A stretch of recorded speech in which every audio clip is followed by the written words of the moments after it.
Peace. Islam, everybody. What's up, Morris? What's up? What's up? Want to give a shout out to everybody tuning in. We're gonna have the guy, the seer, on. Um, YouTube's kind of acting crazy right now. I don't know if they're trying to disrupt what we're doing or if it's just technical difficulties or what, but I've never seen this before. But yeah, we're gonna get it started real soon. Um, First and foremost, before we get things really popping, I want to give honors to the Prophet Noble Drew Ali. Um, want to give honors to the Forerunner, Marcus Mosiah Garvey, and also honors to all of the active Moors out there, everybody that's out there putting in work, everybody that's tuning in, of course, and is sharing the message. You know, it's wild because we get emails from people all the time who are learning from, whether it's from the website, the Facebook group. If you're not in there already, just look up Moorish America on Facebook, even the Instagram page, and of course the YouTube. So it's great. I'm glad this is getting out, and of course we don't want to just be preaching to the choir. So share this with your family and friends. We're not just Moors online. This is for real. This is really who we are. It's a culture, and we're telling real people that we know, family and friends. We're letting everyone know. So if you haven't already clicked the share button, you do definitely want to share this, because Seer's about to come in and he's got some great information for us. A lot of people are going to learn from this, so you definitely want to share this. Okay, don't keep it all to yourself. Don't be selfish with it. So yeah, like I said, I just want to give honors to all the faithful Moors all over the world, and of course all those that came before us, the ancestors, those that are inside of us now, and just props to everybody. Thanks everyone for tuning in. To all the new subscribers, this is how we get down, and this is going to be a live video. The chat is acting kind of funny right now, so we might not be able to see questions or comments you're having in the chat. Having some technical difficulties with the flag back here, but it's all good. So we about to get started. Okay, everybody just bear with me. Okay. Wow.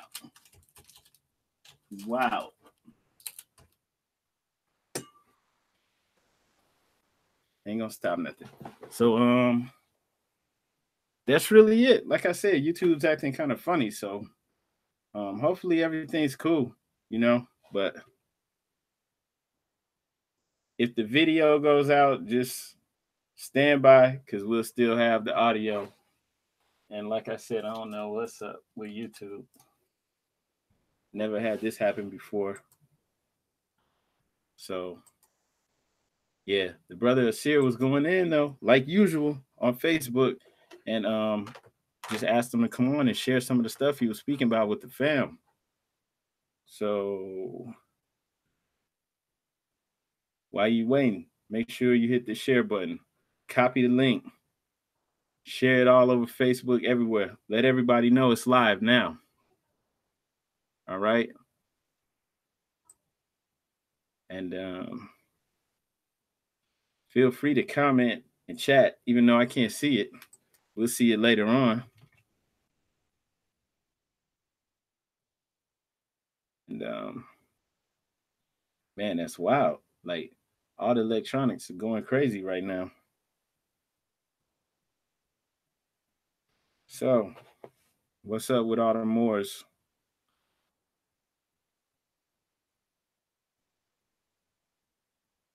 Man, I never seen this before. Like, YouTube was straight up. I hope it's doing this for everybody, not just me. Saying 500 internal server error. Maybe it's just YouTube right now.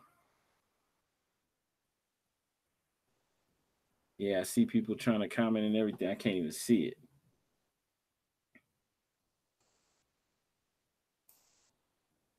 So what's up? I'm trying to think, man.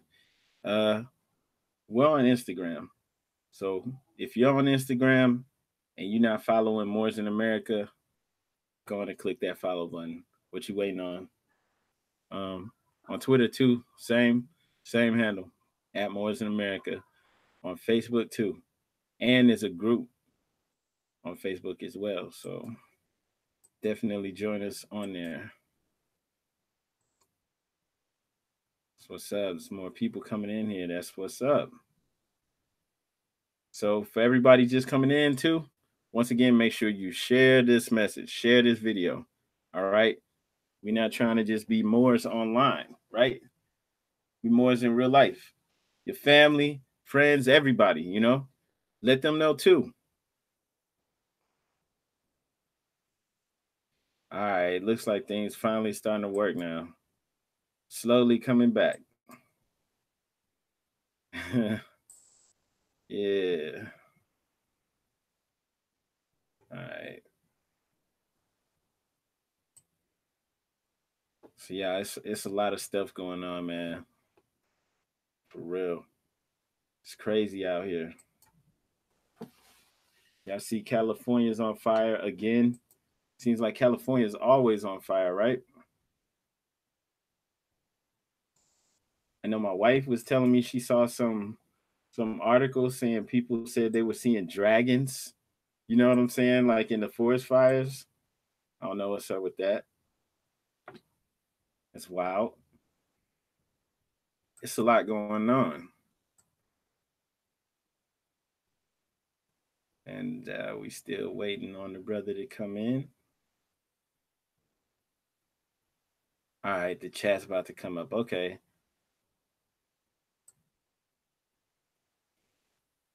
Yeah.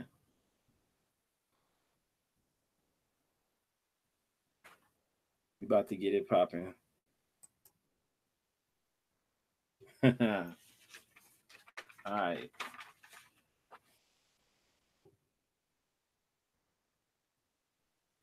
Yeah. I hope everything's working good on your end. Hey, if you can do me a favor, let me know if you can hear me. Okay? Because I'm just now able to see the chat. So, comment if you can hear me.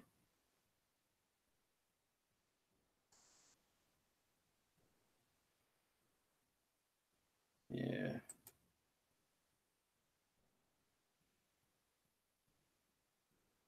Just let me know.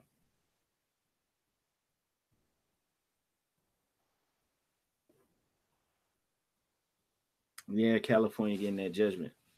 Said refresh the page. Yeah, it's up and running now. We good. It ain't running like how I wanted it to, but it's up. I guess YouTube was having some problems. I'm not gonna be on some conspiracy, theory stuff, but who knows,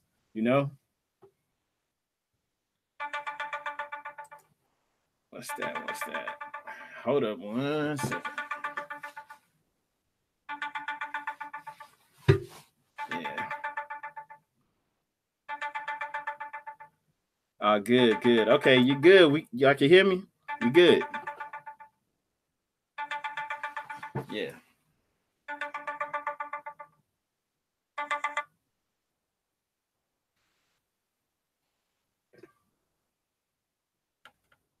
Hello? Are we back? We good? What's up? Your system was cutting up? Okay, that's cool. So it's not just me. Okay. Yeah. Yeah, so YouTube's acting funny today. Might need to get at Sear and see if he's having some issues too. Yeah. We back. Yeah, I don't know what just happened. For real. Hang on. All right.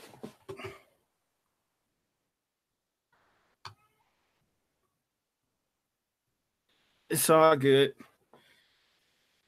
Okay. We got some more people coming up in here. Just chill. Just hang out.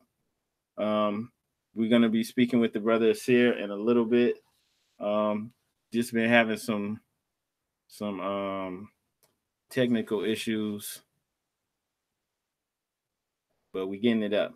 Okay, so just stay with us. Stay with us. All right. Let me see if I could do this again.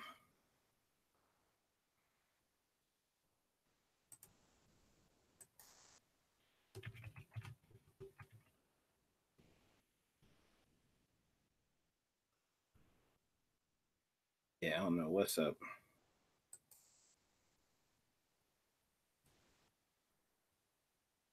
Islam, what's up, Osiris?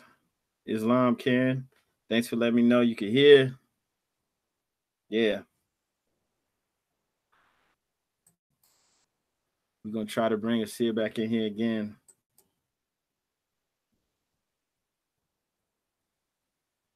Yeah, Hangouts acting like they don't want to do this. It's all right though.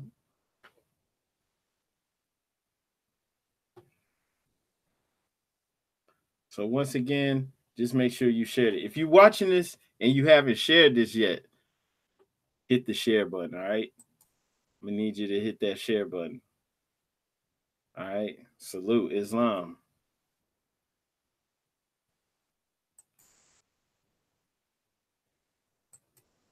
Yeah. So we just trying to work out some kinks. All right. Just hang tight, y'all. Exercise patience. Patience is a virtue.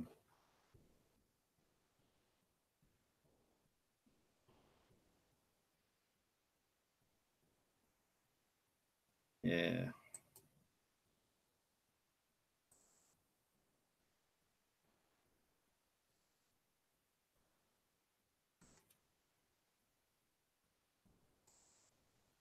So what's up, Morris?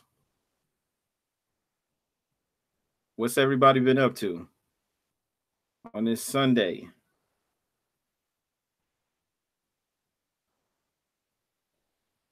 Y'all just chilling?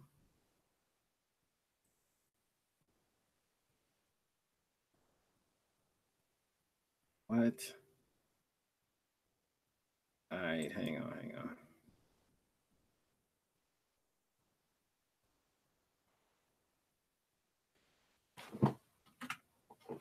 Hmm. All right, all right.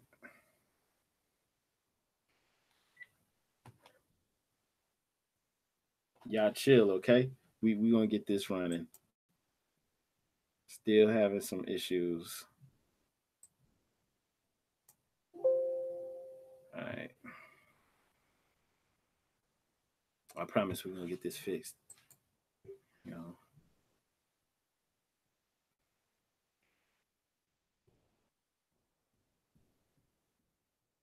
Yeah.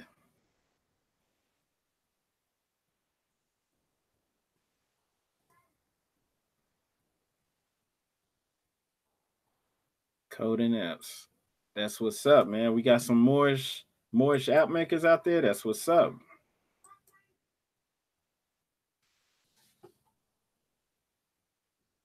Right. And we're gonna try to do this another way. I'm gonna need y'all to bear with me. We're gonna try to get the Syrian on the phone. Something's going up. Something's acting up with this Hangouts with the YouTube. We working on it. Switching things up, man. You got to be versatile.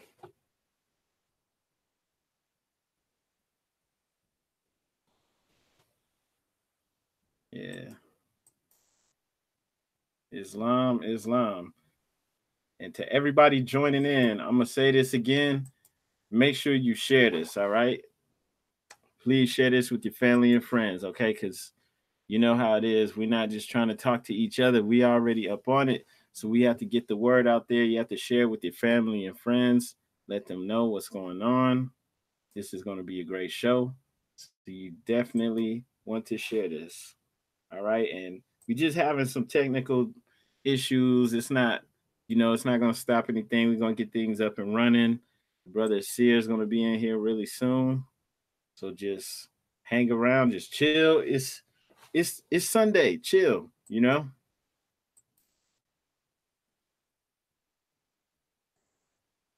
Hit the share button and then chill. That's it. And we'll get it up. Everything's coming along a little slowly, but we're getting it. All right.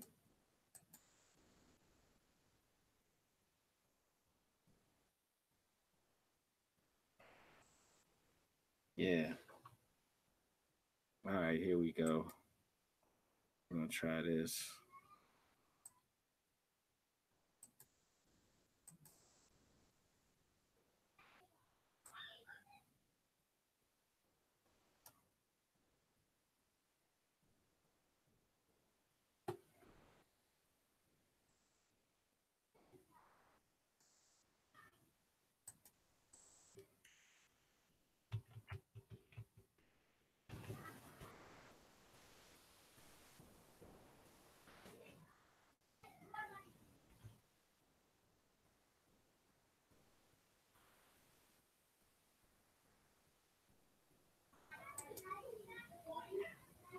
That's what's up, man. Thank you for sharing.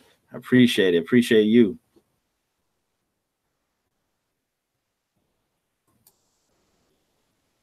And once again, all the people still coming in, just chill, relax. We're about to bring in the brother Asir. Just having some technical difficulties. Usually it's not this hard, so I don't know what's going on.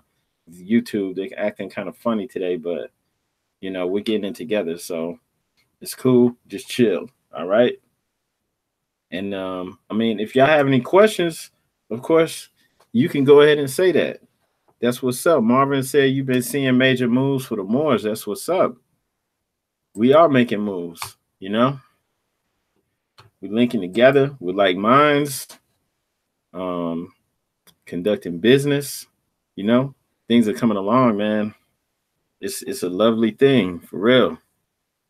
In the midst of all the chaos and all the other stuff going on, you know, on a positive tip, it's a lot happening.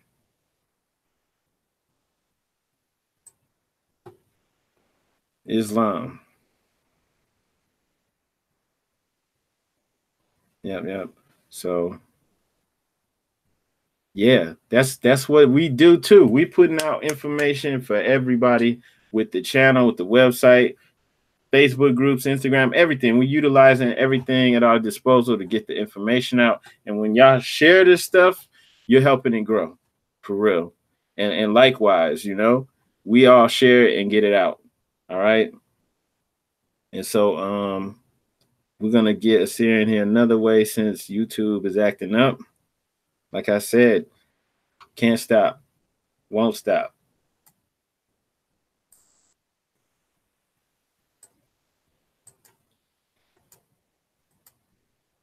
Yeah.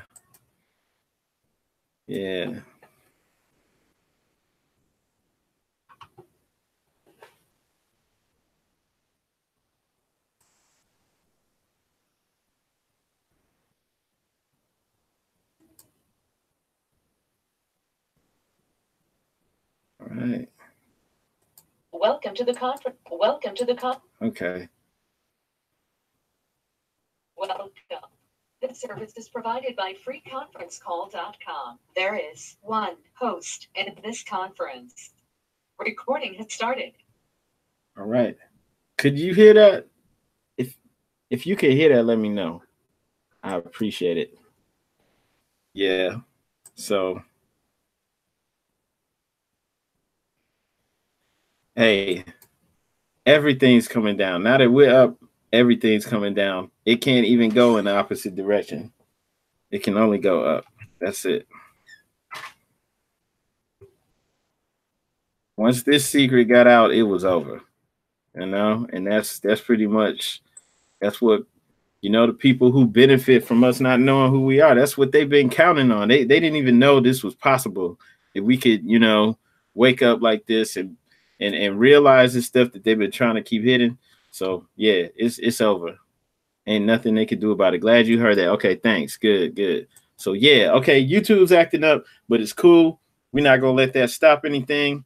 We're still gonna get the brother Asir in, you know, but hey, it's cool. We're not even worried about YouTube. They can't stop it. Nobody can. All right. So that's it, y'all. Like I said, everything's cool. If you have any questions, anything, you can go ahead and type them. We can see the chat now. For some reason, the chat wasn't working. You know, I even thought about for a minute, like just calling it off, but nah, we don't quit, and it's working now, so we good. You know, we just gonna keep it funky. We gonna do it. You know what I'm saying? We gonna do it anyway. We gonna make it happen anyway, right? Islam. And yes, yes, we got Moors out here doing it for real. So it's a great thing. And it's great to see everybody in here for real.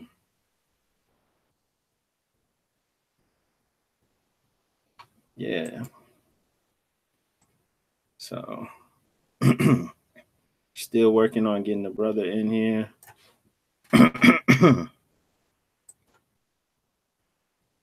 What's up? What's up, Hood Mystic? When we gonna get you on the show again?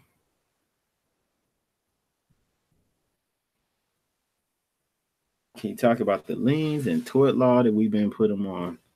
I mean, put on them. Okay, maybe we could do that. Maybe we can get some experts on here to talk about that too.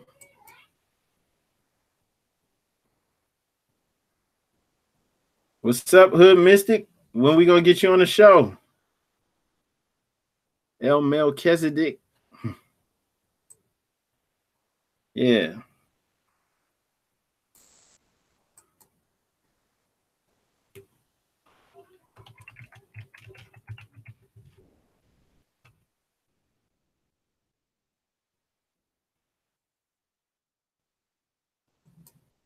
Stuff is acting funny tonight. Yeah.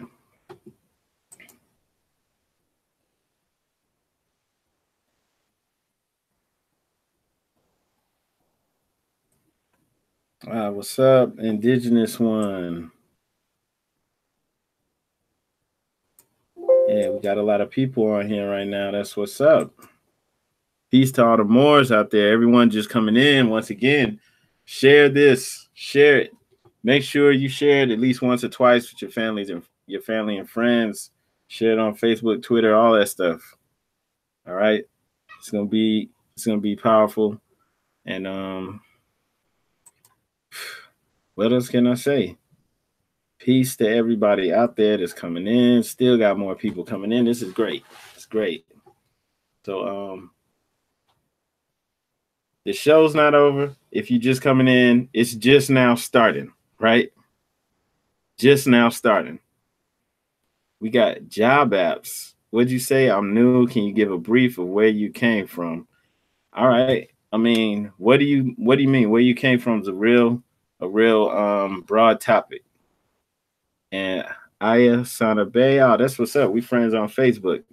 You want to know what the topic is? Okay, Asir is going to be going in on a couple different things. I mean, he made a post about the anomaly, Oumuamua, right? They were talking about it a lot last year, and that was this oblong-shaped object that they seen in space that they couldn't really explain because it doesn't fit into the typical it doesn't fit into anything they've seen before as far as like satellites and comets and things like that of that nature. So it's oblong shape and it's like, you know, acting erratically. They can't really describe it. You got a Harvard scientist who's saying that he believes it's an alien probe. You got that guy, Stephen Hawking, that they always cart out, you know, the genius, saying that it could be an alien mothership, right? And Asir was talking about it. I just wanted to ask him to go in on it, to share it with the fam. and just other issues like that pertaining to the Moorish paradigm and how that pertains to us, how that's even connected to us, if it's connected to us at all, right?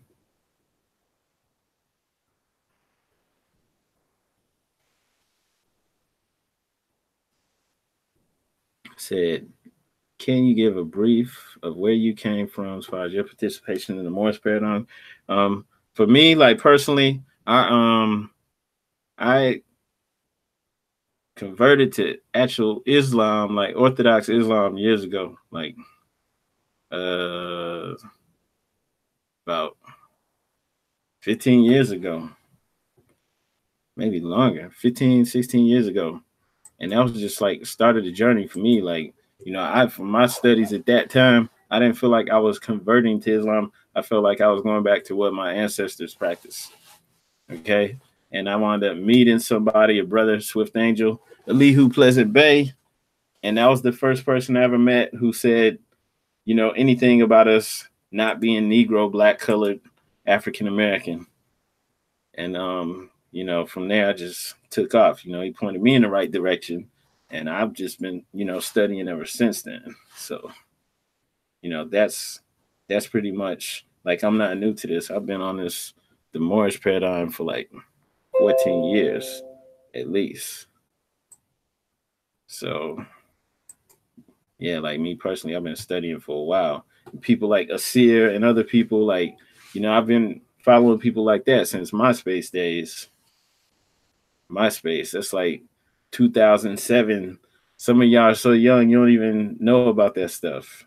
And since before the internet, that's another thing. Been on it since before the internet was like what it is today. So we actually had to get out there and study and meet people. Have a lot of literature too.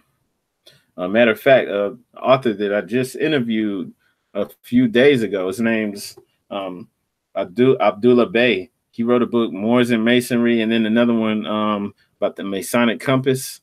And like, those are really good books. There's a brother, Sheikh Heru Ranasi El. He wrote a book called Ruth the Moabitess. Very good book.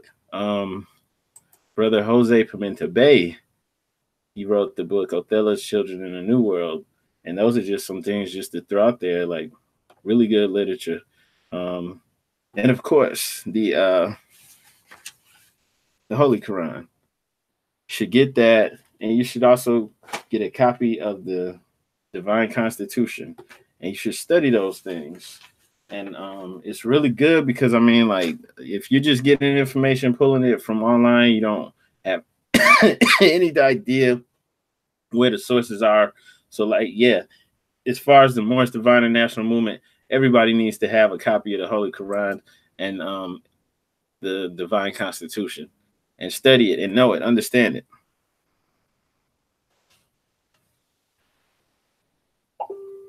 Yeah, so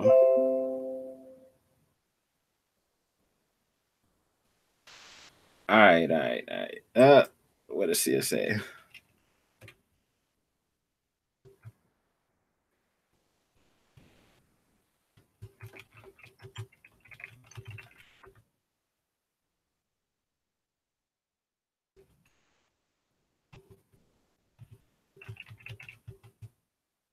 Hang on, y'all.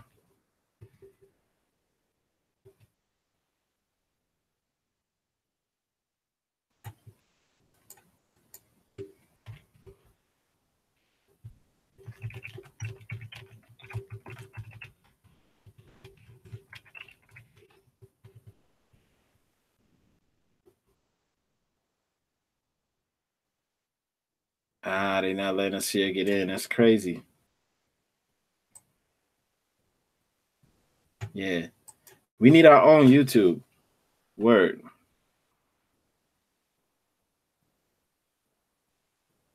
And the headdresses that you see, like the Moors wearing, okay, like turban, the fez, okay, this stuff is attributed to Arabian culture for the most part, right? And like usually when people think of Arabs, they're thinking of people that are like mixed, like lighter than me, you know, close to white. Okay. The original Arabs were like my complexion and darker, you know, like almost the color of the shirt. All right. And the headdresses that you see people that live in the Middle East today and in the past wear, a lot of these things were worn all over the world. You can look at pictures of different different indigenous tribes here in the Americas, North America, South and Central America, and you can see them wearing turbans. Okay. And even in some instances, it could be argued wearing fezzes with the tassel and everything. There's this one passage that I was reading on the last video.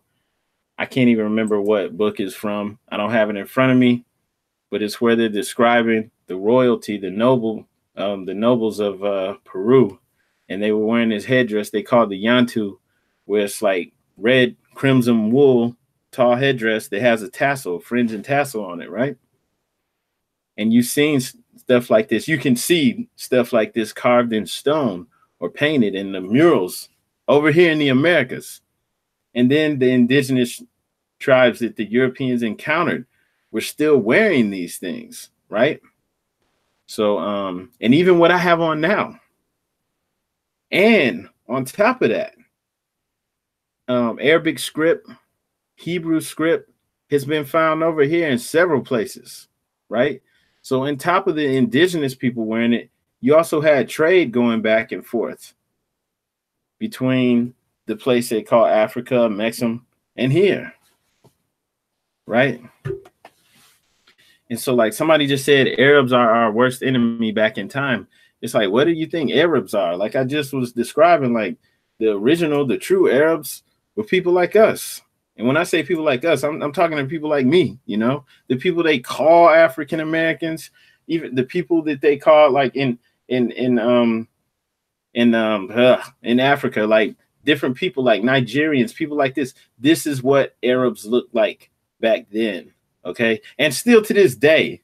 Okay. Because all Arabs aren't, you know,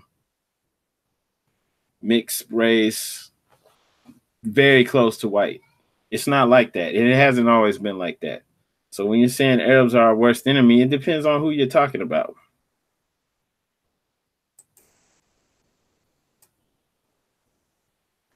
And like I said, they can't, people who are wearing things like this today can't even claim, you know, the origin of it. They can't even claim to have originated this because they inherited it. Who did they inherit it from? And like I said, things like this were being worn worldwide. And on top of that, you had trade and things occurring worldwide. So on top of the indigenous wearing it, you also had satellite civilizations being set up by the people who were trading back and forth. So history isn't what you think it was. It's nothing like the way it's taught. It's just like how they teach you about the slave trade. And while the slave trade was going on, what else did you have going on at that time that they never discussed, but that you can look and research for yourself and see it?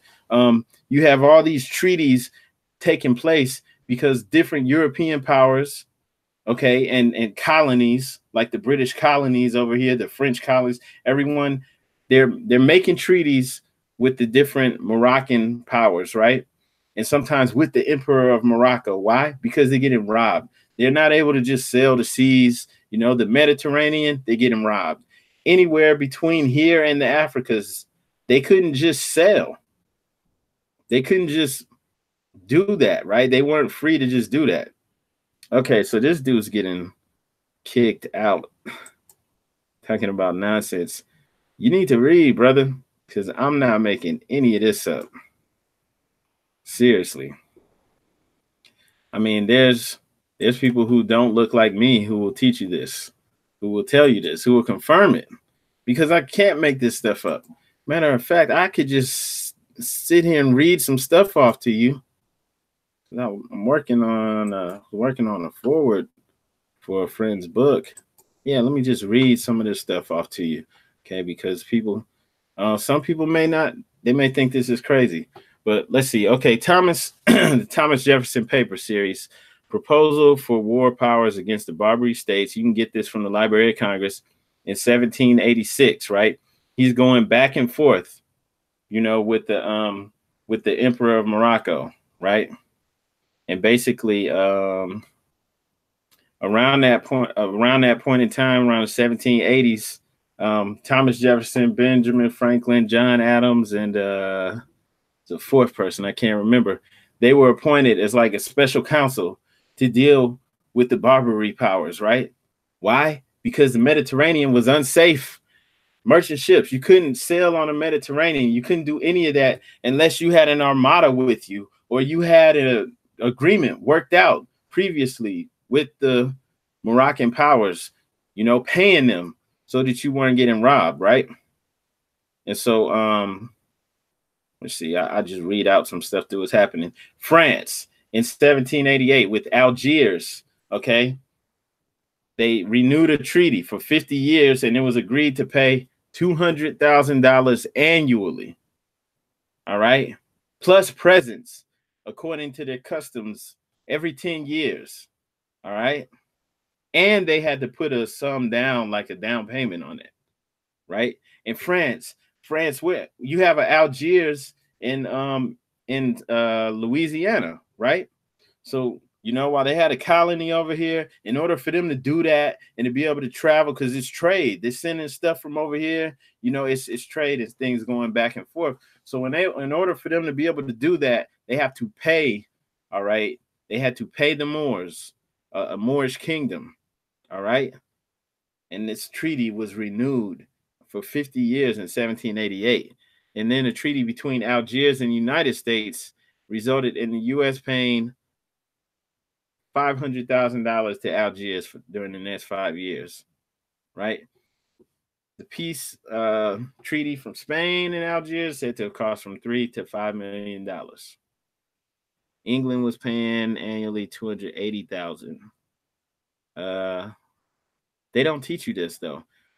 George Washington, his treaty with Algiers in 1795 cost the United States $1 million. 1784, Thomas Jefferson, John Adams, and Benjamin Franklin were appointed. That's what I was talking about, as minister plenipotentiaries to Morocco to negotiate the Treaty of Peace and Friendship. 1784, the United States Continental Congress appropriated $800,000 to buy immunity from the Moroccan Empire. 1796, George Washington agreed to pay $1 million in tribute to the Moroccan Empire. That's what I was talking about just a second ago. 1799, United States agreed to pay $18,000 a year in return for a promise that Tripoli-based corsairs would not molest United States ships. And definitely check out Moors and Masonry by Abdullah Bey. He blows this stuff out the water.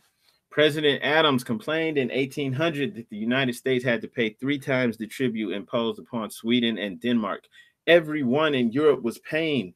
If you wanted to trade, if you wanted to travel the seas, okay, the 7 seas, the lords of the 7 seas, you couldn't do this, right? All right. So you had to pay. And that's how it was. And so this is 1700s, 1800s. What do they tell you was going on at this time?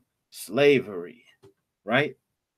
And it, you know, the focus is always on how weak we were, how weak we are. We're, you know, just getting enslaved, and, you know, they're grabbing us up and sending us over here. But it couldn't have been like that, you know, because not in the way that they're telling you, because they couldn't even freely travel.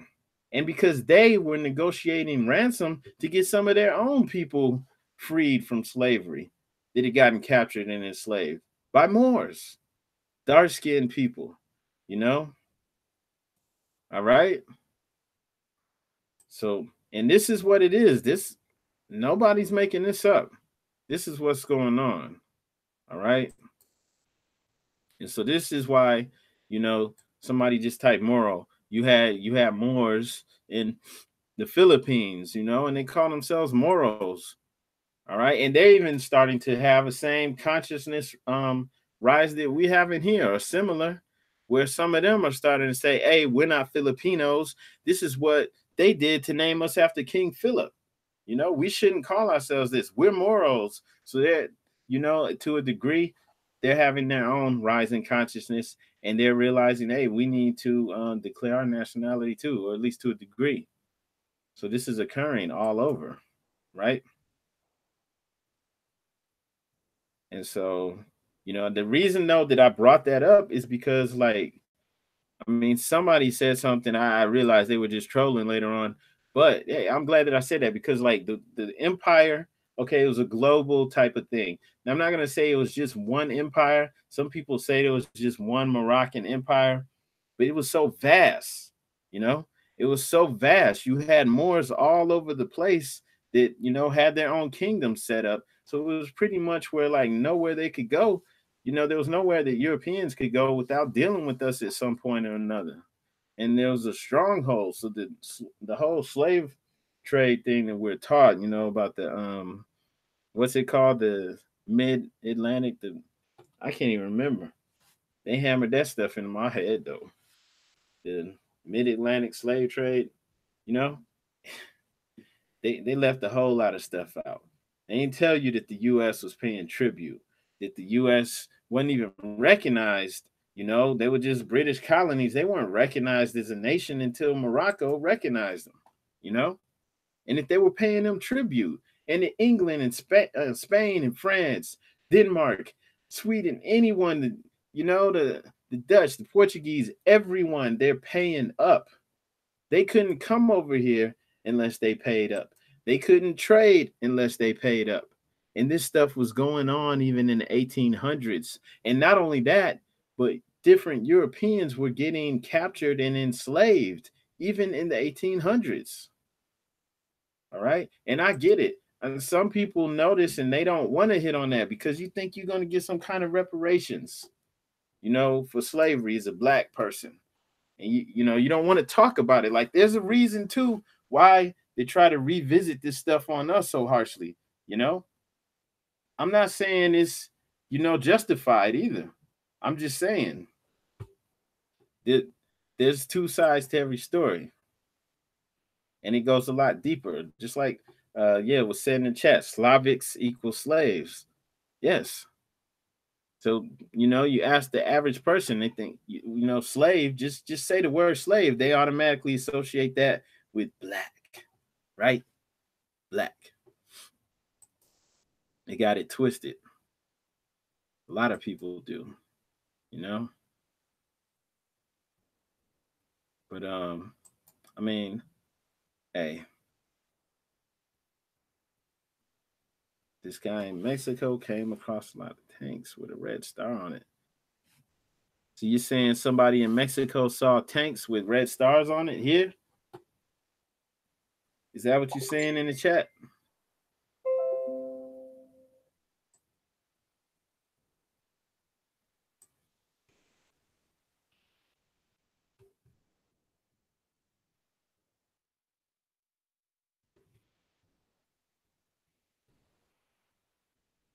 Yeah, that's that's crazy. So what you saying in the chat? You saying somebody in Mexico came across a lot of tanks with a red star on it? Yeah, if you could post a link to that, all right, do that.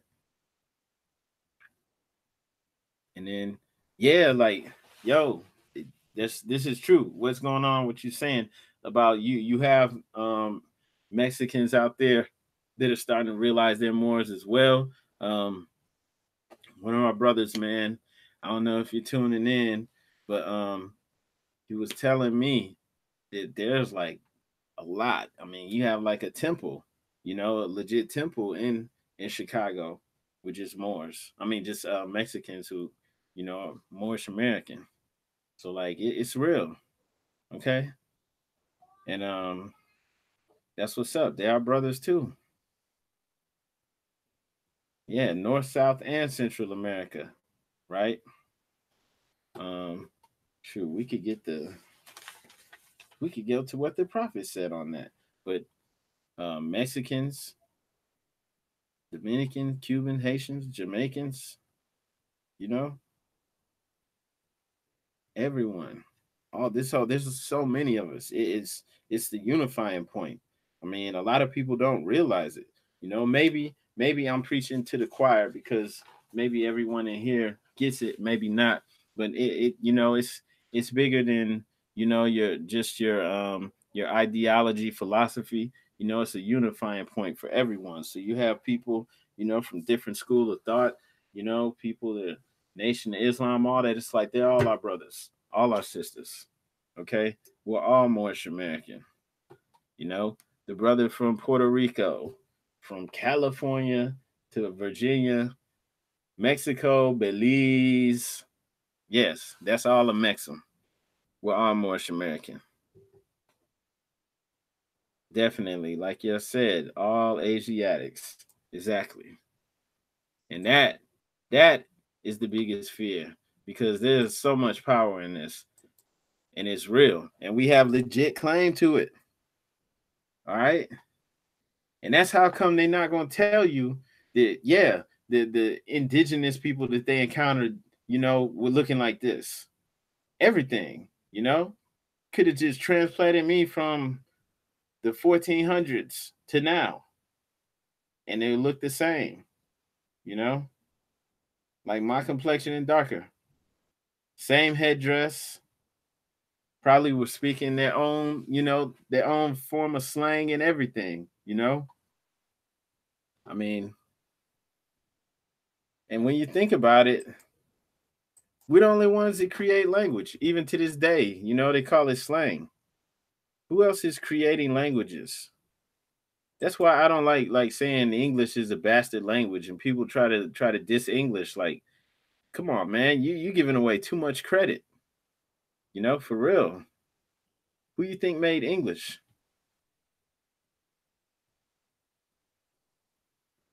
Yep. They mentioned the Spanish land grants and the Celestine prophecies. Wow. I saw that movie. I haven't read that book, but I have to check that out. Yeah. But it's looking like Asia is having some technical difficulties, so I don't know. We're gonna have to run this back tomorrow. All right. It's not gonna be able to get in here tonight. So if anybody has any more questions though, we can build and we can run this back tomorrow.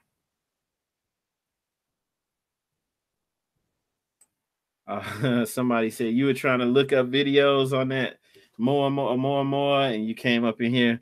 That's what's up. I mean, yeah, that's what's up.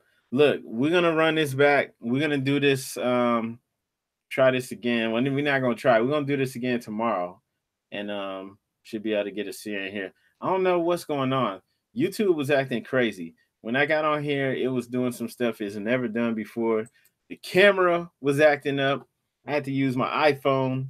I mean, that's why you see this little IV cam thing up here, like for real, like it's never done that before. And then YouTube was acting crazy too. And so, like, I'm not trying to pump any conspiracy stuff out there, right? But it's weird because it's like the camera's acting crazy and it's brand new. No reason for it to be doing that. YouTube was acting crazy, like giving me these weird error messages and stuff that is never done. So there's no reason. Maybe what we're gonna talk about is too powerful. I don't know. But we're gonna run it back tomorrow, okay? And we'll go in on a more and more. But for now, it's just open season. Like if there's anything you want to build on, we can do that. And then just everybody is watching, just remember tomorrow, more than likely the same time. Okay. We just we'll do that and we'll go in with the seer on that more and more topic. But like if you want to just know what I think about it, like first off, I've seen a little bit of it. I've seen like some of the articles and stuff where they're talking about this thing or more and more. If you don't know, this long, oblong, crazy shape space object, right? And it came into the solar system last year. And let's see if I can get some pictures of it up. Hang on. So, more.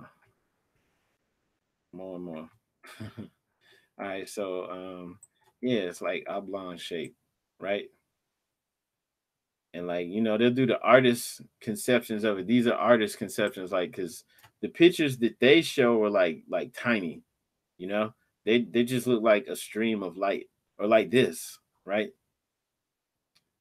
And this is they know that it's got like some kind of gas jets or something that's like streaming out of it, and they think that that's like making it accelerate, and so it's not like doing what a space rock would typically do.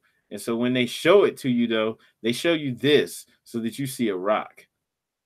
Okay, but that's an artist picture, right? So they're showing you this looks like a twig. So this is a giant twig floating through space. But why are they all concerned with it? Right? And then of course you're not getting all the information. And now you have different like amateur astronomers that are looking for it on their own and been tracking it. And so that's one of the reasons why they had to talk about it, because there's this other station, this other YouTube channel where all they do really is talk about UFOs, secure team, and it's like real popular. Got like millions of subscribers, so they're talking about it. And I noticed that like the day after they talked about it, it was on like everything. It was on like uh the Today Show, it was on everything, right? But one of the things was you had like these amateur astronomers or whatever you want to call it that are getting up there and looking with their own telescopes, and some of them were able to see this object, and since they could pinpoint where it was in the sky, they're making it public. And since you had amateurs talking about it and who were going about it in a scholarly way, they had to cover it in the mainstream media. And so, like, more than likely, the government, they've been monitoring this stuff, might even be worried about it. And, they're giving you their dumbed down version of it, because then they'll have somebody like Neil deGrasse Tyson come out. And what does he do? He comes out and they show you a picture of this rock and he's clowning it, you know? And so they, had to get control over the message over what's coming out. So you can't trust any of that stuff. And there's, like I was saying, there's a lot going on. It's just a lot going on out here. And so, that was one of the things we were going to talk about. We're going to run that back and do that tomorrow. And I know that's going to be a great show. Very interesting. You have Harvard scientists. Like, this was just, they're talking about it again. See, last year, December, they were saying that it came and then it went around the sun and then it left the solar system, right? But they're talking about it again. Okay. And it's popping up. Like, this Harvard scientist just like last week said that he thinks it was an alien probe. So they're still talking about it. So hey, not scared, definitely not worried. All right. But just going, try to put the proper perspective on things. Some somebody asked if I have a nuclear bunker yet. Hey, I'm no, I don't, but things are crazy, right? You would think you might need one, you know? But you know what? One of the things, like a lot of these people who have like underground bunkers and who are doing things like, okay, I don't know if y'all seen this, but like years ago they were talking about the seed vault, right? And they have them like up in Norway or something, right? Let me see if I can pull this up. Seed vault is kind of crazy. Hold up. Let's get this up. All right, yeah, the seed vault. So yeah, the Global Seed Vault is a secure seed bank on the Norwegian island near Longyearbyen in the remote Arctic. Okay, so it's 1,300 kilometers from the North Pole, right? And so what they tell you is that this thing is just there for the good of mankind. They're saving all these seeds, right? And then they show you what's going on in there. And there was this one video that I had seen a long time ago where they like this this reporter's in there and she's talking to one of the people that work in there and they're showing her like, oh yeah, we're putting seeds in there. But then you see like guards walk by in the background and they have like assault rifles, right? And like they, it was just in the background, so you're not even supposed to notice it. But it's like, huh? What the heck? Underground doomsday seed vault. Okay. But they have like guards walking around there with guns. And it's like this is in some obscure place. So it's like nobody's coming out here to steal seeds. you know? Why do they have to have armed guards? What is this really about? And then this is something that's like sold to the public, but there really are like underground bases. Oh man, there's one Mount Weather, right? That is kind of known. So, that one might not be as important as it used to be. But there's a whole bunch of places like Mount Weather is like in the Virginia area. But there's underground bases, right? And they're for people who are very wealthy, right? I'm not gonna call them elite because they're not really elite, but these places are for the wealthy, and so they're like preparing for doomsday, and so that they have somewhere to escape to because they're doing what they're out here messing things up, and they don't want to like have to deal with it when all the stuff they've been doing, all the nasty, messed up, horrible things they've been doing comes back on them. So like You know, one of the things is that even that even that stuff ain't gonna be able to save them. Okay, because like when they're trying to go underground, all right, especially if you have cataclysms going on, that stuff's not gonna be safe. It's gonna be getting flooded. It's gonna be getting filled in with lava. There's gonna be repercussions from all the oil that's been getting drilled out of the land because this is like the blood of the planet. So I mean, there's nowhere to run or hide to for anyone. We definitely don't need to run or hide. It doesn't mean we don't need to prepare. Okay, doesn't mean we don't need to be growing our own food, having our own food banks, and our own systems, our own grocery stores, and things set up for us. But I'm just saying, like we don't need to hide. Yeah, they can run, but they can't hide. All right, for sure. And yes, we protect it. Definitely protect it. It doesn't mean that we could just rest and relax and we don't have to do any work, but we are protected, and they know that. Somebody asked, "How do you change your status?" Um, yeah, follow that advice in the chat. I would say join the temple, declare your nationality. That's just I just say keep it simple. Keep it simple for real. Cause if you ask in the internet, you're gonna get like 20,000 different answers. You know, keep it simple. Yeah.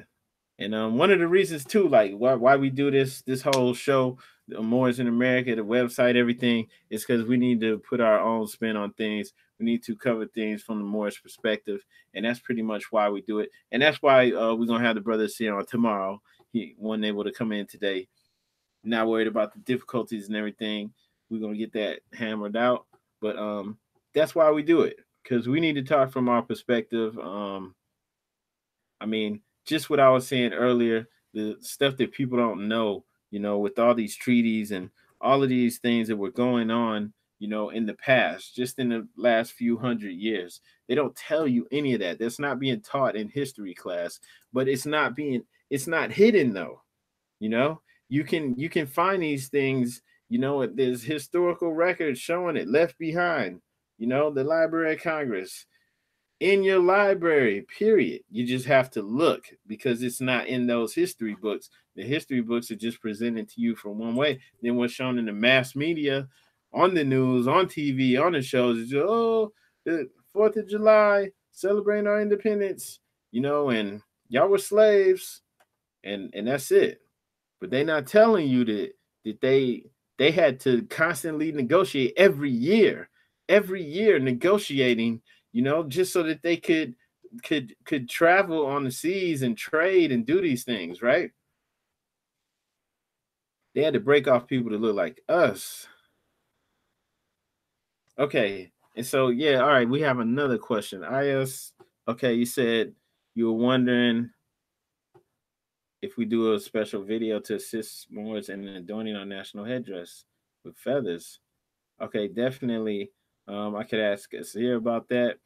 I mean, the only thing I know I like, with the ostrich feather, there's certain significance to that, but I don't know how that would pertain to like the indigenous people over here. So I'm not gonna sit up and act like I'm the expert on that. But I know that the indigenous over here were doing that as well, because let me show you another picture that I had. It was from a video. I mean, a book. Let me see. The book was called like the Creek Nation or something. But anyway, there's this guy of European descent who's pretty much, he's an expert on indigenous American history, and he talks about the relationship between the Black Indians, okay, and he pretty much like goes in on that, and he talks about different tribes, like not just like one area, pretty much just indigenous Americans in the whole North America. And he was one of the authors on this book. And on the cover of that book, it's got an Indian from the Chata Nation, Choctaw, and he's got on a turban with the feather in the middle of it right there. And like in the book, he's dark brown skin, but he's not like one of us. But I, this dude goes in on that topic. I'm gonna find that book though, just to show you that cover, because you saw this being done over there and over here, and like really, in many ways, we never stop. Some of us have been practicing our indigenous American heritage and culture, and never really stopped, right? So it's been going on here. There's even unbroken chains of this occurring and going on in our own culture. And then in addition to that, you had the Moors who came over here, across the Atlantic, whether they were POWs or whether they were ones who were coming over here to trade or what. So there's so many reasons why this is a part of our culture. And okay, here's that book. Let me show you.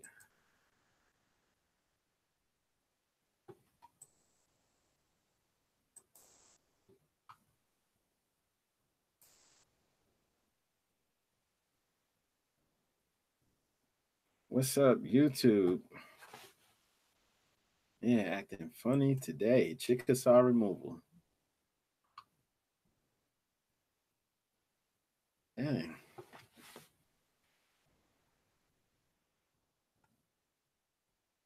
Can anybody see this screen? Because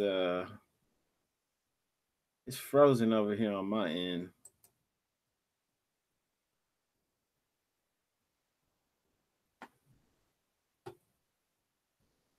What's up, y'all? Can you hear me?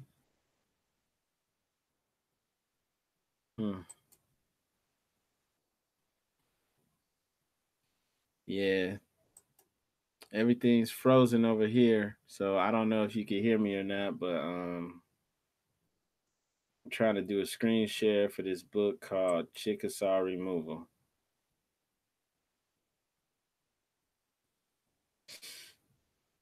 Dang. Yeah. Everything's frozen. Okay.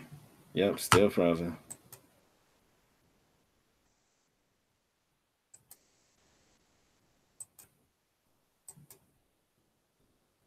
So,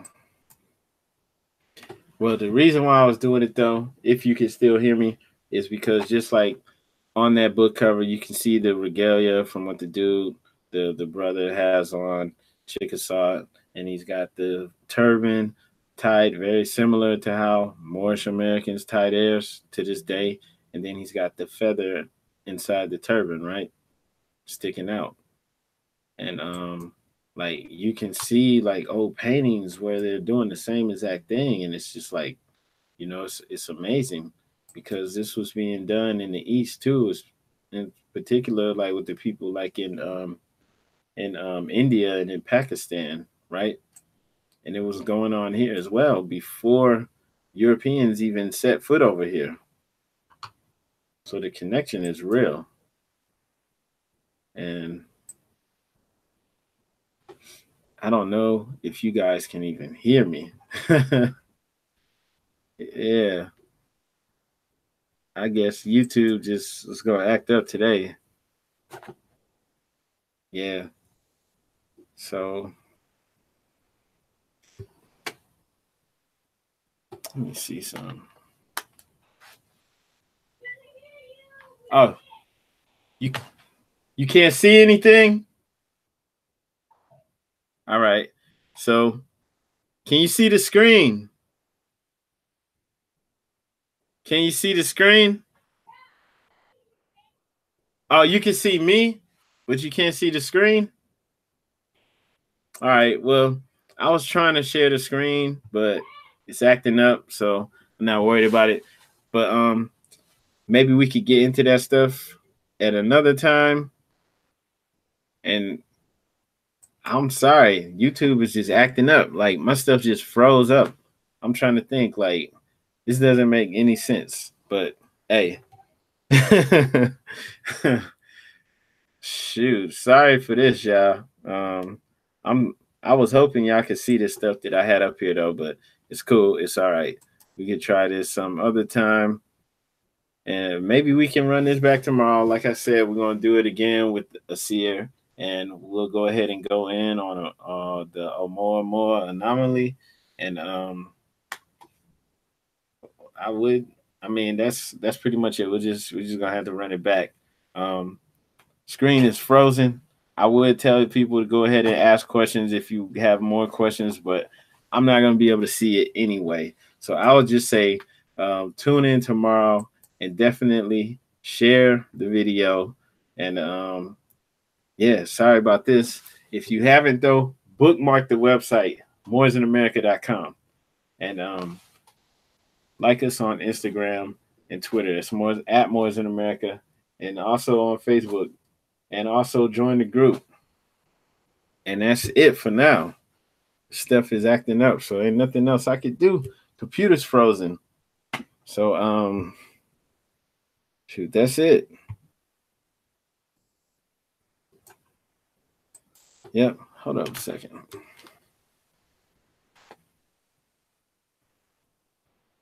Yeah. So that's it.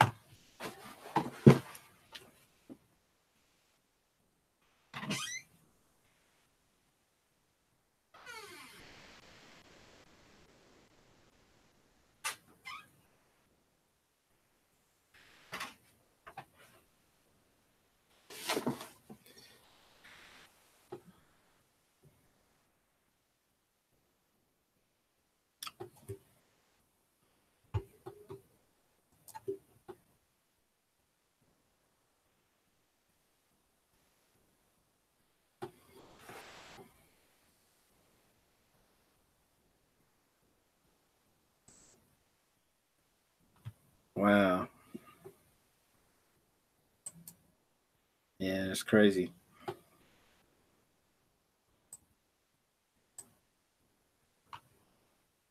Man, this thing is just acting up. So hopefully everything will be back to normal tomorrow. Thanks everybody for tuning in. And we'll just do it again tomorrow, all right? And yeah, Seer said he'll be on it tomorrow. So we'll do it again and get these issues taken care of, okay? So everybody have a good one. Islam, peace to all the Moors out there. See y'all tomorrow.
What's up? What's up? YouTube still acting crazy, y'all. Yeah. So man, I just thanks to everybody though for tuning in and everything, but YouTube is going crazy. So I was trying to share some stuff on here. Yeah, it's too much energy. We're doing too much. Need to go somewhere and chill because YouTube ain't having it. They're acting up today. But I guess I could show that thing I was trying to show, like right here. All right. Okay, look, check this out. I'm gonna show y'all something. Somebody asked about the Indian. I mean the headdress with the feather in it, and it's like, okay. Okay, you see this occurring like here and then also in the east, right? In India. Hang on. Hang on, I'll pull that up in a second. So this is just from a book, Chickasaw Removal. I was trying to show y'all that. And hang on. So we see this occurring all over the place.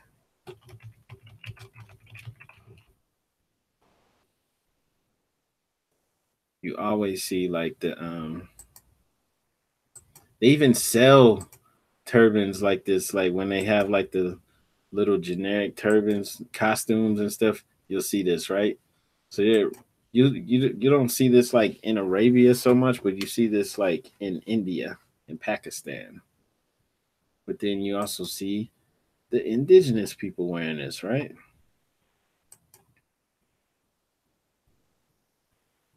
And so, of course, these Indians they kind of like whiten them up, but Noble Drew Ali did this with the ostrich feather, right? So it's usually ostrich or peacock feather, and this is also for the people who were saying like this headdress is Arabian, this is something from the Middle East. They're completely ignoring the fact that this is going on here before any Europeans came over here, because of course they'll attribute any connection to Europeans bringing them over here. People give Europeans credit for everything, like way too much credit.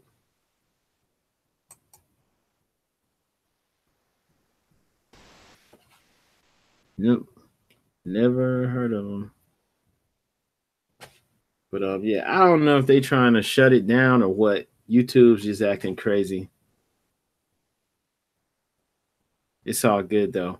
Um, like I said, we're gonna run it back tomorrow. All right. And I do appreciate everybody for tuning in. And we just do it again, okay? Because it was just acting too funny. It wasn't just me, because like it was acting up for Asia too. So we'll just have to do it again. And why are all the Islamic mosques listed under Dun and Bradstreet? Because they're corporations. That's it. Because they're corporations.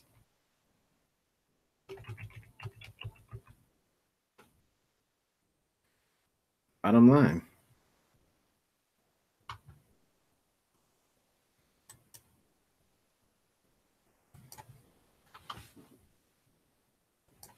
Yep.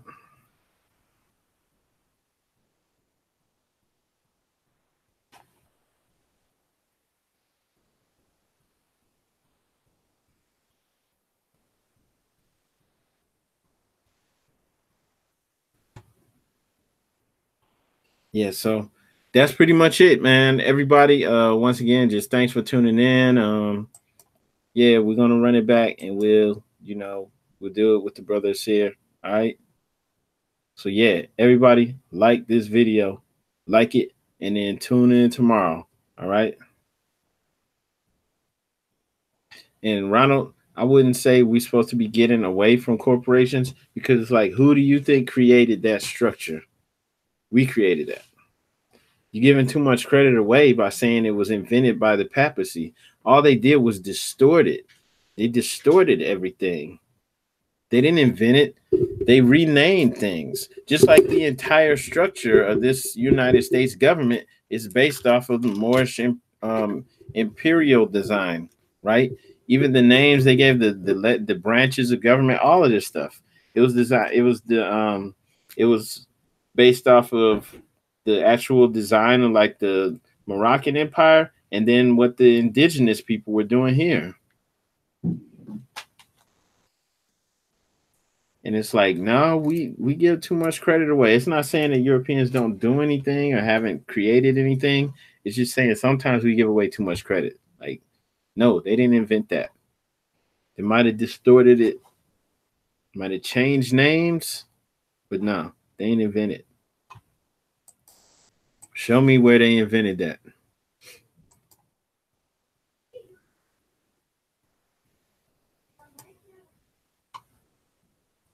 Yeah.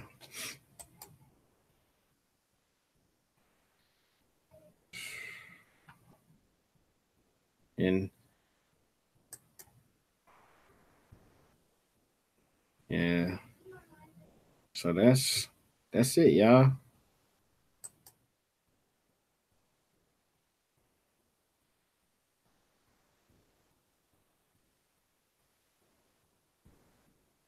And even the papacy, like the with the Pope, you know, he's Ptah. He's wearing a distortion of the headdress that you saw the rulers wear in ancient Kemet, right? And then who does the Pope bow down to? Whose feet does he kiss every day? Okay? I'm gonna show you. We're gonna show you right now because we're not making this up. And this should remind you that, like, I'm not here to just like diss the Pope or diss Europeans or anything. Just being real, keeping it real might hurt some feelings, but they gotta pay homage. They gotta pay honors to the Black Madonna. You know, they have to, right?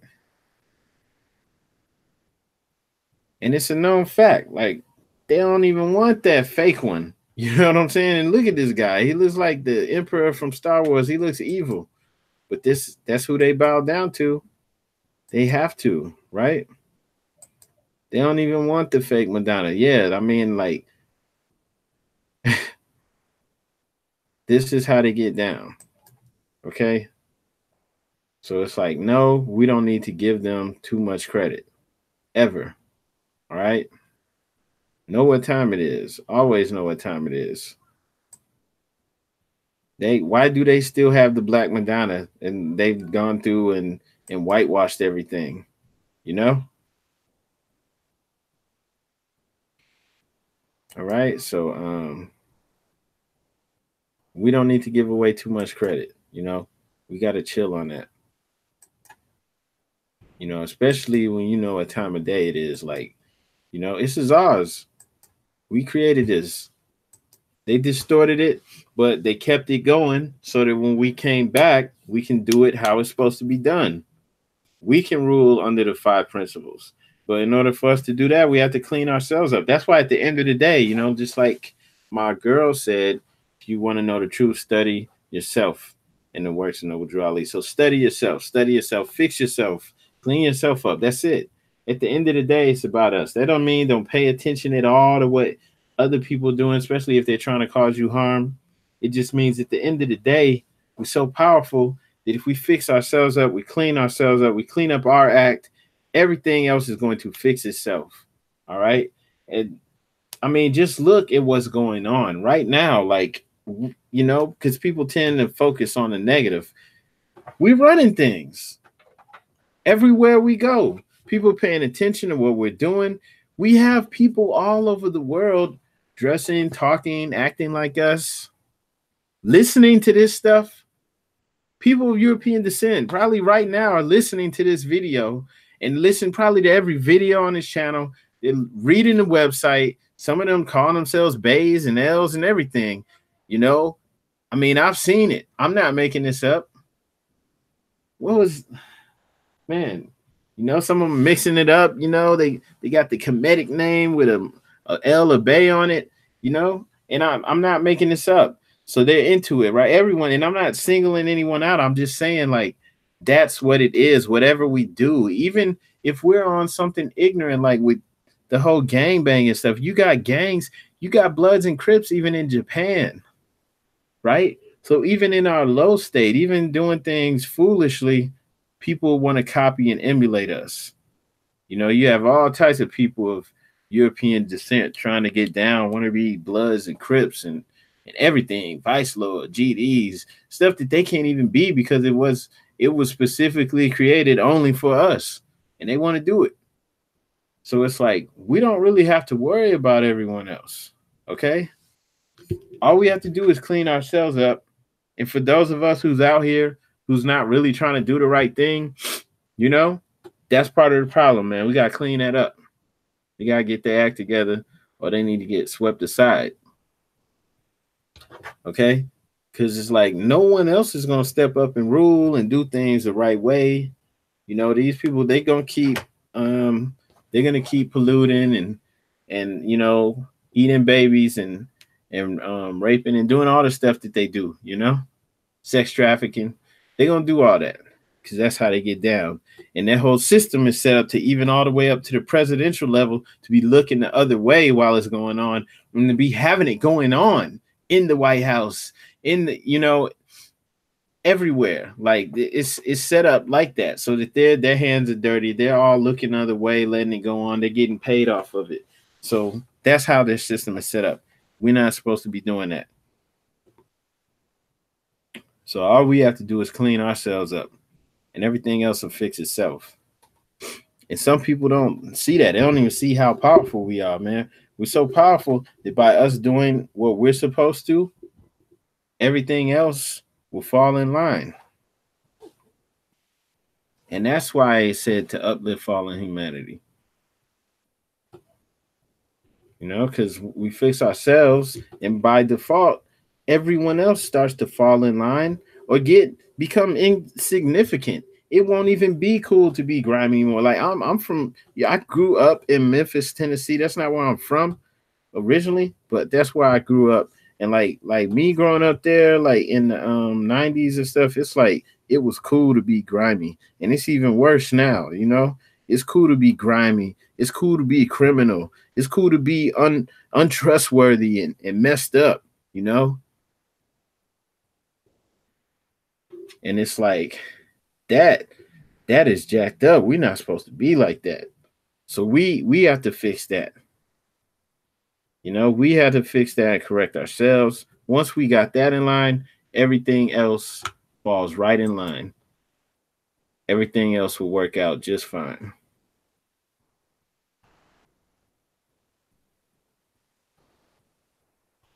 And that's pretty much all we have to do.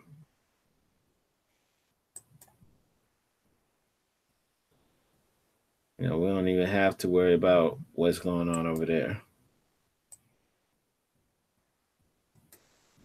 And whatever we out here giving our attention to, that's what we're giving our power. Word. All right.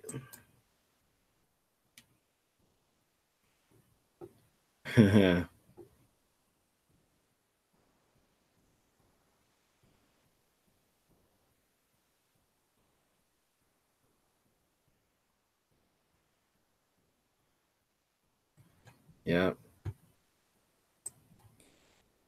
So, I'm just sharing this stuff with y'all. We're gonna do this again tomorrow. And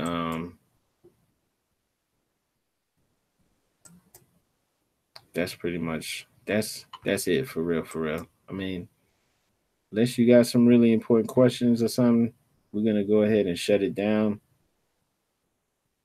Yes, things are shifting. It's our time. It's a known fact. I think for the most part, the people that are trying to sit in power, trying to hold on to this, they haven't been in power that long. And if you really understand history, you'll see that. And if you don't, I say, okay, here's some stuff for you to read. Do check out, look up Abdullah Bey. His videos on here, like earlier last week, you could just look on this channel and get his books, Moors and Masonry, and the book about the Masonic Compass. Okay, get those books, right? And also can read a little further so you can get up to speed, because you got to know that it's not what they've been telling you. All right. Look up the Thomas Jefferson paper series, A Proposal for War Powers Against the Barbary States. 1786 General Correspondence, Library of Congress. Look up the Barbary Wars and American Independence in the Atlantic World by Frank Lambert. Look up Pirates on the Shores of Tripoli, America Becomes a World Power, U.S. News and World Report, from Lewis Lord. Okay? And just get up to speed on what was really going on in these 1700s. Well, actually, for like 300-400 years, and really longer than that. But I'm talking about since the European nations had the ability to get out and sail the seas and try to participate in trade. Okay, so on up from the late 1400s, really from the 1500s on up through the 1800s. Okay, so over 300 years. All right, they were getting taxed, literally getting taxed. They were getting taxed for whatever money, whatever, like, they were trying to get from trade. They were getting taxed by, having to pay ransom to get their people freed from slavery. All right. And they're just focus on how powerful these other people were and how they were able to enslave all these Africans and just go everywhere and kill the indigenous people and take over. But there's no way in hell these people, especially the United States, they're paying tribute on up through the 1800s, like literally 1806. There was a capture of a Tunisian vessel by the squadron of the United States before Tripoli. So this is when they had the war at Tripoli. And this is how come the Marines, sing, that song from the halls of Montezuma to the shores of Tripoli. Montezuma was over here. Montezuma, it's known, was a Moor. And then Tripoli, over there in the Libya area, these are Moors. So this was all the Moorish Empire. And when they were fighting in Tripoli to try to end, that whole having to pay tribute to them and trying to end that process. But this was going on, up through the 1800s, right? Late 1400s on up through the 1800s. They're fighting, they're going to war, they're trying to get, negotiate or pay ransom to get their people freed, to get their ships and their goods back, right? And they're getting taxed in all kinds of ways and making treaties. And this one, just the United States, this is Britain, France, everyone, all the European nations are doing this, right? And they don't tell you that, man. That's a big deal. Leaving that out, that's leaving out a lot. That's very important. Like, how are you going to leave out the fact that these people who act like they're all big and bad haven't even been really empowered that long?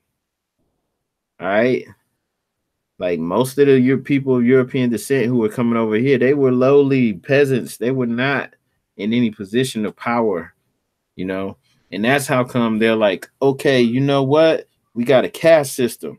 So as long as y'all helping to stomp them out, you can come up. You can be white. All right. So, of course, they're not going to tell you the details behind that. And now some of those people are starting to wake up because they realizing, hey, this isn't even real. They don't even care about you. They were just using you to help usurp the power from the indigenous people that was already here.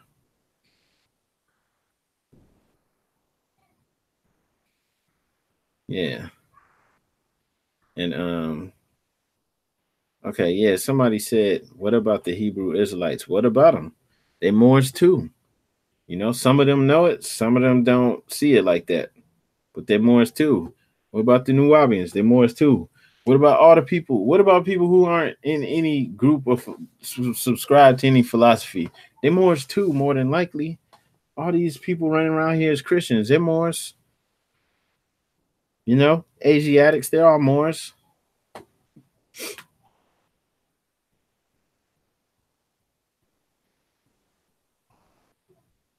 And yeah, we're prisoners of war in our own land.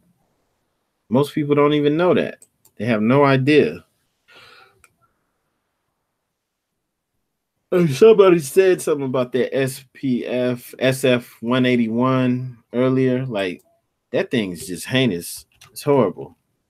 That whole racial classification thing. Like our people need to know about that because, like, yeah, I'm just going to show it, even though I talk about this a lot because this is just something that people should know. And if they can't put one and two together after seeing this, then I don't know what to say. But okay. The ethnic and racial classifications, these government classifications for the different ethnic groups here. The one for Black or African American is the only one that doesn't have origin in one of the original people of the world. Okay. White is actually describing us having origins in the original people of Europe, the Middle East, or North Africa, right? And then Native Hawaiian people have origins in any of the original peoples of the Pacific Islands, basically. But Black is just people having origins in any of the Black racial groups of Africa. It doesn't even say Black original people. It just says Black racial groups. But Asian is any of the original peoples of the Far East. Indian, American Indian, Alaska Native is any of the original peoples of North, South, and Central America. Right? White. I'm going to read that again. Person having origins in any of the original peoples of Europe, the Middle East, or North Africa. So everyone is connected to the original people except for the lowly Black or African American. And this is by design. So this is not a coincidence. And you know, hopefully you can make that connection for yourself. And this is just used by the government across the board, the CDC, like everyone. Like why is the CDC worried about classifying different ethnicities? But they do, and this is what everyone goes off of. So that's crazy. It's not cool at all, right? And of course, the Incas were more. Somebody asked about the Incas. Look, okay, the Incas were wearing fezzes. The nobles were. They called them yantus. I was just talking about that earlier. They were red crimson wool, tall headdresses. They had a tassel on there at the top. And the Incas had Tupac Amaru. There were two Tupac Amarus, right? Excuse me. And the original Incas, yes, they looked like us. They were dark skinned Moors.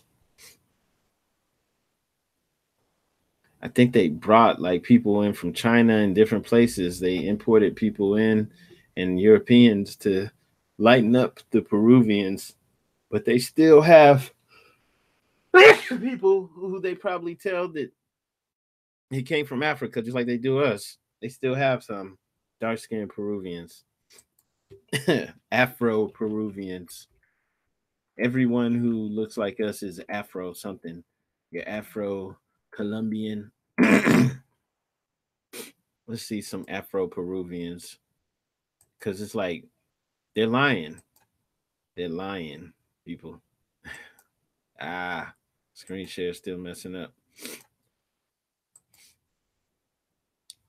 Descended from Africans who were enslaved and brought to the Western Hemisphere with the arrival of the conquistadors. So they lying, y'all. They lying. But y'all don't even see this. Like, whenever they show the Peruvians, they look like some of these people, but definitely not them. And they're gonna tell them, even though they probably have connections because they're older. And that's what it's like across the board. Like usually people like our elders, like my granddad, and be like, okay, tell me his father's a Blackfoot Indian, and most of y'all have the same story, right? And so these ones are older. They probably know they have some connection, but the government and everything else in their culture is telling them they came from Africa. They're calling them Afro Peruvians. And these are Afro Colombians or Afro Mexicans, right? And so, like, they probably don't even know they're in a picture for Afro Peruvians in Wikipedia. They didn't have their permission for this. They might be like, what? We're not from Africa? Oh, yeah. See? They probably don't even know they're on here. This guy talking about he's collecting cotton. He probably don't even know he's on Wikipedia and they're just saying that he's an Afro Peruvian, that his heritage is from Africa, right? Musician and dancer. This guy's a soccer player, right? So you don't even know. Like, there's people that look just like us who are Peruvian, and they're telling them they all come from Africa. And they're just like us. Hey, they like trying to connect to Africa, wearing dashikis and everything. And I'm not knocking that, because it's like, hey, we are connected. But okay, like when the Europeans arrived here, the first thing they did, okay, was start to try to distance us from our culture, try to right away just to come in and try to disenfranchise us and start calling the indigenous, Africans and Negroes. Okay.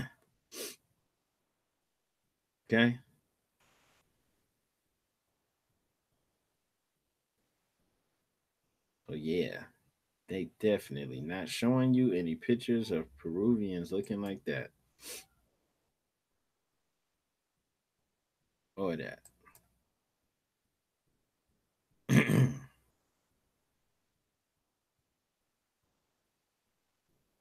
Yeah. And we're not even gonna get into Brazil. I used to live in Brazil. Brazil is more. There's more Moors in Brazil than it is here. Like without a doubt, right? Lived there for 5 years. I know what I'm talking about. I've met people on both sides of the spectrum. There were people there who actually had a connection to Africa for real, because you did actually have people, who were like um captured, or POWs of the slave trade that, came there. And there were people who actually had connections. But most don't really have any connection to Africa. They just been, um miseducated just like us. And then you have them ones there who are just like us, who, okay, they're going off of what their grandparents told them. They know that they're indigenous. Okay, you see that again. The turbans with they call themselves Fields de Gandhi, sons of Gandhi, and they like perform at carnival. And let me show you something. Carlinhos Brown. Here we go.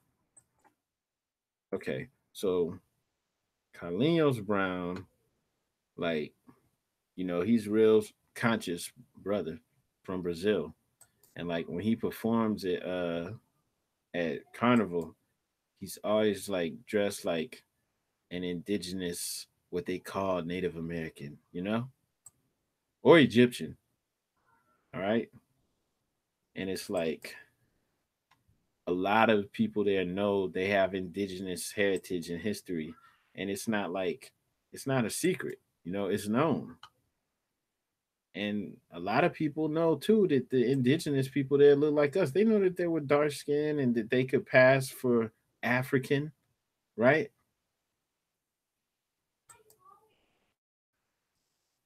So all we need to do is hijack the narrative and to re-educate, because like it can't be covered up.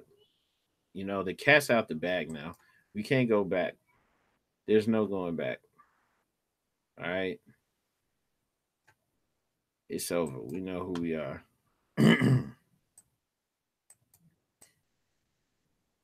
No way in hell we going in the opposite direction. And that's what time it is. Let's see what's going on in the chat. SF 181 is for federal employees. Yeah, they also use that for the census. Okay. That form that I had the screenshot on might have been like, from a form for federal employees. I don't know, but that's on the census, bro. That's in the CDC, all these different government organizations. Like I was saying, they use it across the board. All right. So, it goes farther than, what you're saying. Like for real, this is something that's used to disenfranchise us. How come blacks, the only ones on there that, according to the government, aren't connected to any original people? They're not connected to the original people of the world. It's a creation. And they let you know that. You can look at the Negro Act of 1740 in South Carolina. You can look at all of these books that were written on this topic as they were, creating these laws that tell you what they're doing. They're creating the Negro. It's a creation, a permanent slave class.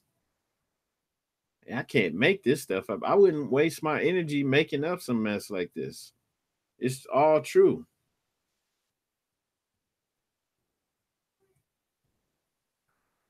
Yeah. So, and like, yeah, just checking white on that the racial category, that's not going to really change things for you.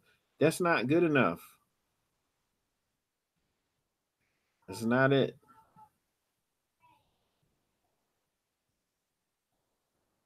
All right.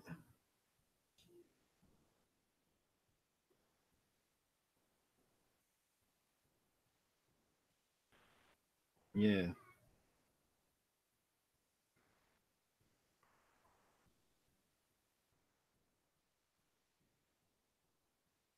And we always give honors to the Prophet Noble Drew Ali because we wouldn't even know about this for the most part. And especially in mass, man. He raised all these temples up. He had 100,000 or more of our people on this back then. Okay. And that's why we know about it. It's not because of some person, obscure person who was doing this in their basement or something did it. It's because of the prophet. He got it out there to a lot of people, which is what we need to do still to this day. We can't just be in the temple, just talking to each other, quiet, and no, we have to get the word out. That's why I made this site, this podcast, all of this stuff to get it out. So it's not just me talking to other people who already know everything. You know, that makes sense, right? We're getting it out there to others. That's why I always ask you guys to share this stuff. Okay. And checking white on those forms isn't really going to change anything. It's not. It's not good enough. More work has to be done. Now, people do need to know about that so that they at least see. Hopefully, they can make that connection that, hey, why are these people not connected to the original people? And then, being explained properly that this is created by the government to, by specifically to disenfranchise these people, to put them into the lower level of the caste system. People don't even realize they live in a caste system, even though it should be obvious. All right. And so, yeah, the prophet came to wipe the sleep out of our eyes, help us get started in the correct direction. And that's pretty much it. That's why we're still in this position to now. As far as I know, there aren't any audio recordings of the prophet. But you know what? I've heard some people say that there were, but I've never actually heard it. And if anybody has it, they're not trying to put it out there.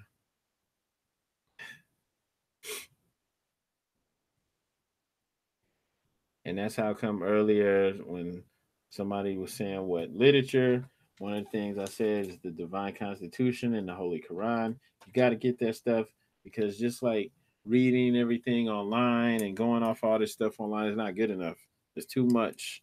There's too many people doing different things, and people, anyone, can say whatever they want. So it's like confusing, conflicting views. You got more saying do this, other more saying don't do that.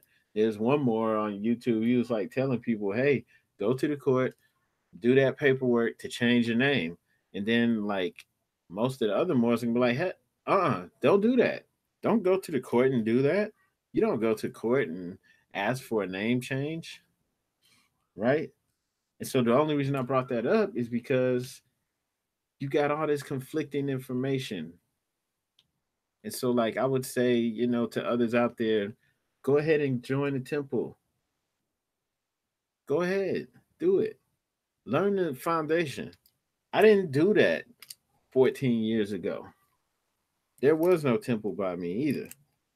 But I've been on it that long. And from being on it and doing this and raising my family in it, I'm telling you, get in there. Okay, get the structure and have something too for your children to learn. If you have children, get your family in there. Ooh, if there's no temple in your state, I would say still contact the temple, go to the website and see what you can get worked out. You might be able to listen in on calls or something like that. But I would say still do it. Get the structure because like going off of the internet is not good enough. It's too much going on. And then you have some people who are actually like giving out bad advice, shaky, advice that could get you, hemmed up. And I don't say that to scare anyone. I'm just being real. Yeah, everybody's not on point. And I would say, like, if you're trying to run from something, if you're trying to do this to get out of paying child support or like trying to get out of trouble, legal trouble or something like that, don't worry about this right now. Get your stuff together and then, get on this. And like if the temple's not doing what the prophet laid out for you, I mean, leave or fix it. If there's nobody else within the temple that wants to do the right thing, then it might not be worth trying to do it with that temple. If there's other people who feel like you, go on and fix it. If everybody's you know stagnant or not even trying to do anything, then yeah, maybe that temple's not the right route for you.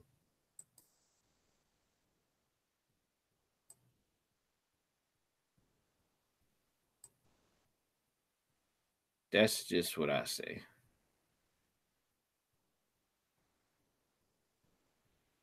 My gosh, there's so much crazy stuff online. Like I just saw something crazy just now. I can't even speak on it.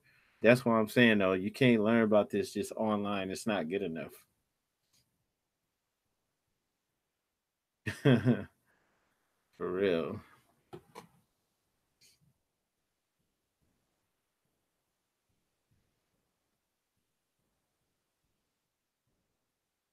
Yeah, and like the brother just said, make sure the temple's resurrected within first. Like take care of yourself first. All right. If you're strong and solid, when you go into the temple, you don't have to worry about, what they're on or what they're trying to do because you're gonna be good regardless. And then you can go in there and be an asset. You can actually move things forward because you're coming in already solid. And that way, the people in the future who want to come in, who aren't on it at all, there'll be strong brothers and sisters already in there like us to help steer them in the right direction, help get things going where they're supposed to go. And I'm only putting that out there because you got a lot of reckless people saying the opposite. Like saying, don't I'm not with the temple, and all these people are just against it, against it, against it. And it's like, look, I don't like always going with the flow wherever the school of fish is going. And the direction they going in is not always right. Okay. Like, because at the end of the day, this is an important part of the Moorish divine and national movement. It's a part. It's not the entire movement. It's a very important part. You can email me at bay@moorsinamerica.com. BEY@moorsinamerica.com. But it's an important part, and so you can't just leave it behind. You can't just toss it to the side.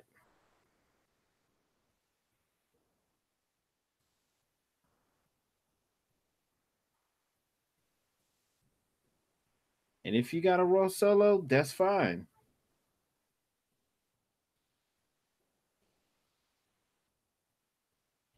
I'm not knocking anybody. If you living right, or like you don't mean you perfect, but for the most part you good, man. You're trying to do right. You're not out here trying to scheme or rob or sell drugs or something stupid. You're not out here being a destructive force, right? So if you're trying to live right, that's cool. I ain't knocking anyone. However you go about doing you, that's cool.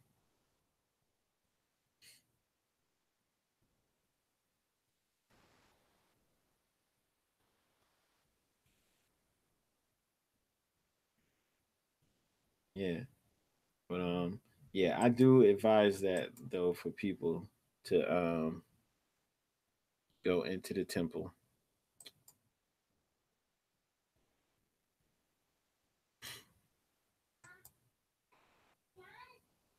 Uh yeah.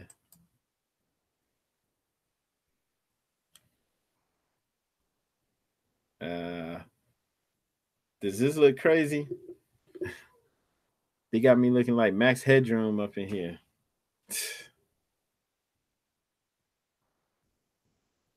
I don't get it, man. What's up with YouTube?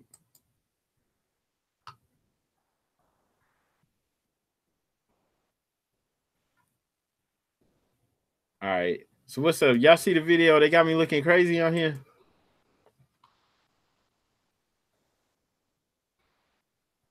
But yeah, definitely we need a temple for the Moors who can't be assisted. Yes, we do. We working on this. We working on all this.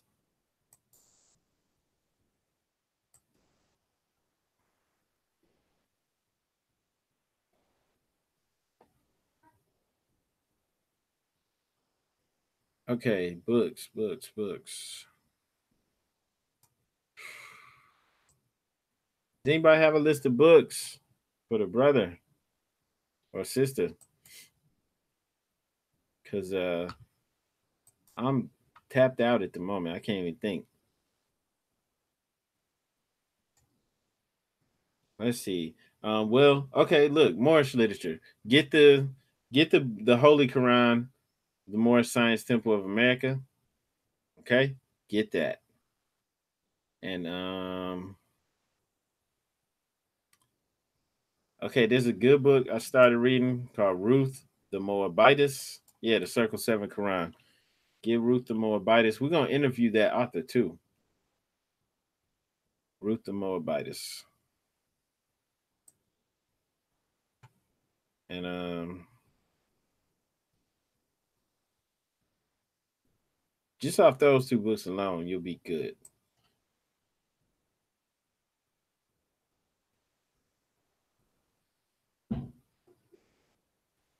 All right.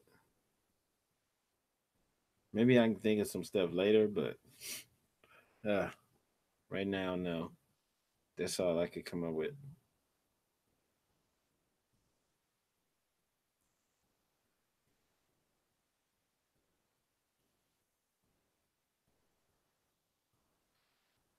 The Quranic Study Guide. Yeah, that's a good one.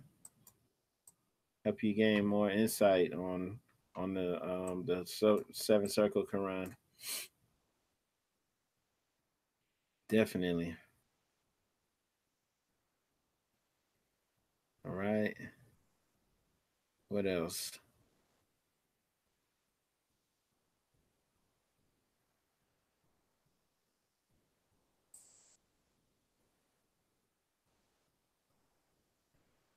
Hopewell, Virginia. I don't know. I mean, just go to mstofa.net, but I don't know.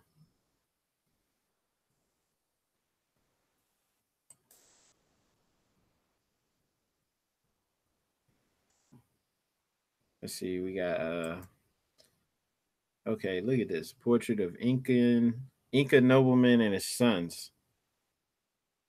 If somebody was talking about Peru earlier, are they Moors? Okay. These are Inca noblemen, Peruvians. This is an Inca nobleman and his sons, painted by native Andean painter Andres Sanchez, whatever. The Inca are depicted wearing Spanish clothing, but with Inca gold adornments, and are captioned with Spanish names prefixed by Don, meaning Lord or gentleman. It is the oldest known signed and dated painting from South America, and is said to have been commissioned by a colonial official as a gift to the King of Spain. Okay, so let's put this in a proper perspective. It says Andres Sanchez Galque painted this. Then it says 1599. I don't know if that's when he died or if that's when this was painted. And then it's saying this is the oldest known signed and dated painting from South America, gift to Spain. It's in the National Museum of Madrid, Spain. All right. And this is an Incan nobleman and his two sons. And they're all nobles. And they have the gold adornments of the Incans and Spanish names, right? So what they would tell you is that these guys were escaped slaves from Africa that got into the tribe and somehow rose to the rank of, chief of king, right? Which is BS. And this is in that book. Gosh, I just got that book. I used to have it. I got it again, and it's by Jack D. Forbes. I can't even remember the name of it. Baby, what's the name of that book? It's downstairs. What's the name of that book?